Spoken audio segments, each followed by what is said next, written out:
You might not have ever thought about how to define what healthy sleep is, but this subject matters. If we can come up with some parameters for what constitutes healthy sleep, we'll better know when and how to intervene to improve sleep. Nowadays, lots of people use wearables and nearables and airables to track their sleep, and lots of these products give a sleep score out of 100. There are a few issues here though. One is that not all of these devices have actually been validated, and we don't know how accurate they are. Another is that when they have been validated, most of those studies are done on relatively healthy young people with healthy sleep. And so we know less about how effectively they track sleep in people with, for example, certain sleep disorders. Then there's the fact that the sleep scores that they provide are based on proprietary calculations, and we therefore don't know what these calculations actually mean. And if you've ever used two different sleep trackers concurrently, say you've used a wrist-worn sleep tracker and a finger-worn sleep tracker at the same time, then you might have found that they gave you quite different sleep scores. I think there's a better way of thinking about sleep-wake health, and a way that is accessible to everyone, regardless of whether you own one of these devices. To me, a healthy night of sleep is roughly as follows. When you wake from sleep, you should feel like your sleep was satisfying and restorative. Then, over the course of your waking day, you should have relatively high function. I say relatively because you shouldn't compare yourself to the smartest person in the world necessarily, but instead to your personal norms. And when referring to function, what I mean are things such as your cognition, so how well you pay attention during tasks, your ability to remember things. Can you remember where you put your keys? Do you find yourself looking for glasses when they're sat on the bridge of your nose? Your mood, and then also how well you interact with other people. And it's perfectly normal to have some fluctuations in your daytime function. Lots of us, for instance, have a dip in various brain functions around the middle of the waking day, typically at about 2 or 3 p.m. for people with relatively normal sleep timing. Next, in the evening, you should feel sleepy at roughly the same time each day. And then when you go to bed, you should fall asleep relatively quickly and wake infrequently and only for brief periods. And in later episodes, I'll put some numbers to what I just said. Finally, there would ideally be no unusual behaviors during sleep, such as acting out your dreams or eating. And later we'll get to some sleep disorders where these types of unusual events take place. My thinking about sleep health has been shaped strongly by a brilliant psychiatrist named Daniel Buysse, who's at the University of Pittsburgh and is the man behind many different assessment tools that are used in sleep medicine, including the Pittsburgh Sleep Quality Index. He published an influential paper that I'll link to. It came out in 2014, and it proposed a way of conceptualizing sleep health that I think is very helpful. Initially, he came up with an acronym for the dimensions of sleep health that he proposed. The acronym is SATED, and those letters stand for satisfaction. So, are you satisfied with the sleep that you just had? Alertness. So, do you feel drowsy while you're awake? Timing. So, when do you go to bed and wake up, and what is the midpoint of that? Efficiency, which is the proportion of time that you're in bed that you're actually asleep. So, if you're in bed for 10 hours, and you got 7 hours of sleep during that period, your sleep would be 70% efficient. And then duration. Last night, you might have slept 7 hours, for instance, the night before, 8 hours. The acronym has since been revised to RuSATED, with the R and the U standing for regularity. He chose these dimensions for various reasons, one of which is that each can be quantified. Another is that each has independently been associated with various different chronic diseases in prospective studies where people are followed over time. And each has been associated with all-cause mortality, which is deaths from all causes combined, so deaths regardless of what the inciting event was. There are some other reasons why I think we should think about sleep as comprising several dimensions. One idea that I think is worth considering is that these dimensions interact with each other. Let's take the example of sleep restriction studies, where people are allowed some time in bed each 24 hours, but less time in bed than they need to get a full complement of sleep. If, for instance, you're normally in bed from 10 p.m. until 6 a.m., you have an 8-hour sleep opportunity, then in a study such as this, you might only be allowed to go to bed at midnight, so 2 hours later than normal, and to get out of bed at 4 a.m., so 2 hours earlier than normal. So you have a 4-hour sleep opportunity. Lots of these studies are done for several consecutive nights.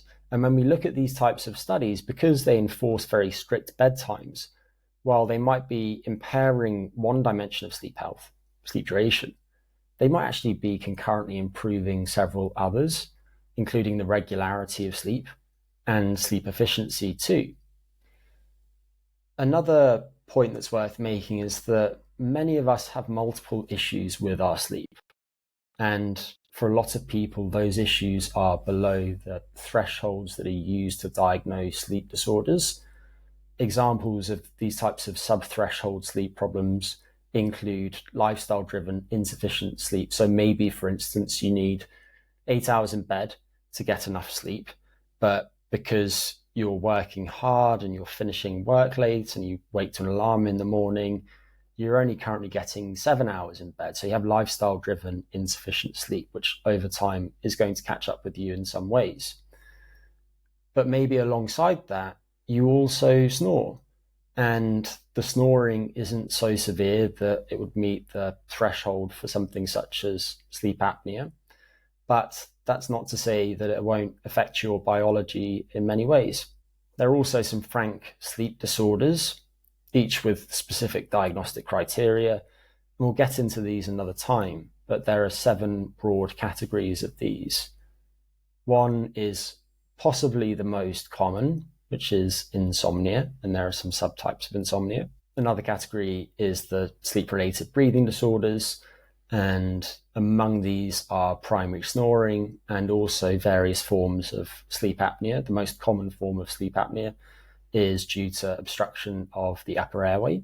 Then there are circadian rhythm sleep-wake disorders, and these are broadly split into 2 categories, one being extrinsic, such as jet lag and shift work disorder, and these extrinsic disorders aren't due to any sort of inherent dysfunction within somebody's body's clockwork, but are instead the result of misalignment between their sleep schedules and when their bodies crave sleep and so on. Then there are intrinsic circadian rhythm sleep-wake disorders, and there are a few of these, but an example is delayed sleep phase. And this is something that takes place when people of a given age and biological sex have very late sleep relative to their peers. And that is the result of the fact that their body's clock is set very late. Then there's the category of parasomnias. And there are many parasomnias, all typified by the fact that there are unusual behaviors that take place during sleep. Some of these take place primarily during REM sleep, or rapid eye movement sleep, which is the stage of sleep in which you have your most vivid and bizarre dreams. An example of these is REM sleep behavior disorder, which is a disorder in which, because of dysfunction within the central nervous system, people act out their dreams, which is itself sometimes very dangerous. But for other reasons, REM sleep disorder is particularly dangerous, putting people at massively increased risk of several neurodegenerative diseases, most notably Parkinson's disease. And then among the non-REM or the NREM parasomnias, there's sleepwalking, which often takes place during the deeper stage of sleep and is sometimes benign, but might also result in some modest daytime impairment in some people. Then there are sleep-related movement disorders. One of the most common of these is restless leg syndrome, which we'll return to later. And there are central disorders of hypersomnolence, which is a mouthful. Among these, narcolepsy is probably the most famous. And this is a sleep-wake disorder characterized by loss of regular sleep-wake cycles. And that results in very fragmented sleep-wake cycles and formidable daytime sleepiness. And there are two broad forms of narcolepsy, type 1 and type 2. The distinction being that type 1 includes cataplexy, which is where the muscles lose their tone. So somebody might be walking along and fall fast asleep due to their narcolepsy. And as they do so, the muscles that were otherwise keeping them upright on their feet lose their tone, they fall to the floor and collapse, which of course can be quite dangerous. And then the other category is just other, meaning disorders that are clearly very problematic, but that don't fit neatly with any of the other known disorders. And they are therefore problems that we really don't know much about right now. And as is true of subclinical sleep issues, quite a few people have multiple sleep disorders concurrently. You might, for example, have insomnia and nightmares, which are a parasomnia. Maybe you have delayed sleep phase, you go to bed and wake very late, and you also have obstructive sleep apnea. But returning to the dimensions of sleep health, one of the most important reasons to think about sleep health in this type of multidimensional way is that the dimensions additively predict changes in health over time based on the little research that's been done so far. And one of my favorite demonstrations of this is a study that was published 4 years ago by Daniel Buysse and his colleague Meredith Wallace and some others from the University of Pittsburgh. And what they did was they took a data set comprising more than 8,500 adults aged 65 or older. And these people were followed for at least 15 and a half years, tracked whether they developed chronic disease, whether they passed away. Alongside this, they gathered lots of information about their lifestyle, their health, and so on. And they used a machine learning model to explore which lifestyle, health, socio-demographic variables predicted subsequent change in health. And they focused specifically on cardiovascular disease and all-cause mortality. And in this analysis, they included lots of predictor variables. They studied their effects in isolation, but they also lumped predictive variables into 6 categories. And one of these was sleep health. So within this sleep health bucket were things such as sleep latency, how long it takes somebody to fall asleep, sleep efficiency, which I've mentioned before, sleep duration, snoring, and others. In the socio-demographic bucket were factors such as biological sex, level of education. In the health behaviors bucket were smoking and alcohol intake, which is of course a bit limited, but useful nonetheless. In the mental health bucket, they mostly focused on depression, which is of course quite limited too, but still helpful given the prevalence of depression nowadays. And then they had 2 other categories, one being medications for current health problems, the other being physical health conditions, which included variables such as body mass index, which is a measure of weight relative to height, and history of disease and presence of current disease. So what did they find? Their analysis showed that this multidimensional measure of sleep health more strongly predicted change in health than any of the individual components of sleep health, such as sleep duration.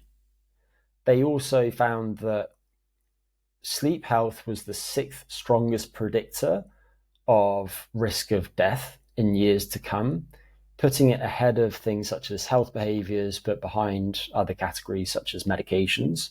And then regarding their measure of time to death from cardiovascular disease, sleep health was the 5th strongest predictor. While this study, like all studies, has some limitations, it very clearly shows that multidimensional sleep health is a strong predictor of change in health over time and seems to be a stronger predictor than any individual sleep metric. So I think Daniel Buysse's approach is enormously helpful and has strong implications for how we should be looking at sleep going forward. I think about sleep health slightly differently, but the discrepancies between Daniel Buysse's thoughts and how I think about sleep health are frankly very minor. And also, I'm not claiming for a second that I know more about sleep than Daniel Buysse. He is an absolutely brilliant scientist. So please bear that in mind. The way that I currently conceptualize sleep health is as comprising sleep duration, sleep timing, and there are lots of ways that we could look at that, including things such as sleep onset, so when somebody first falls asleep, sleep offset, when their sleep terminates, the midpoint of sleep between those two times. We can also think about timing relative to the social clock, the clock on the wall, or relative to the biological clock. And in the episodes with Deborah Skeen on shift work, we discussed how trying to sleep at a time of day at which your body's clock isn't promoting sleep can be ruinous for sleep quality in particular. That brings us to sleep quality, which is another dimension that I would certainly include. And there are many ways that we could look at this too. So you could look at subjective sleep quality, how well you feel you sleep, how restorative you think your sleep is. We could also look at a variety of objective measures of it, including sleep latency, wake after sleep onset, so the time that you spend awake between when you first fall asleep and when you finally wake up for the day ahead, your sleep architecture, the stages of sleep that you cycle through each night and how those are chained together, your breathing during sleep, and also bodily movements. There are some other variables that we could include in sleep quality, but I think that list is certainly comprehensive. And then we can also think about function while awake, including alertness and mood and interpersonal skills. And to me, this is really the flip side of the sleep coin. And so we'll spend less time on it than other dimensions. We can also think about the regularity of all of these dimensions that I just mentioned, but regularity is arguably most relevant when thinking about sleep timing. And one of the things that I like about this type of multidimensional approach to sleep health is that it helps us identify where to intervene. And the approach that I personally take when helping people with their sleep is a kind of modular approach where everybody gets some core modules and there are certain things that we need to work through regardless of what you're struggling with. And many of these are the typical sleep hygiene tips that you've heard elsewhere. But then there are optional modules that we use as necessary for specific sleep issues, such as sleep disorders. And this type of modular approach is one that has been suggested by people such as Daniel Buysse and Alison Harvey and others too.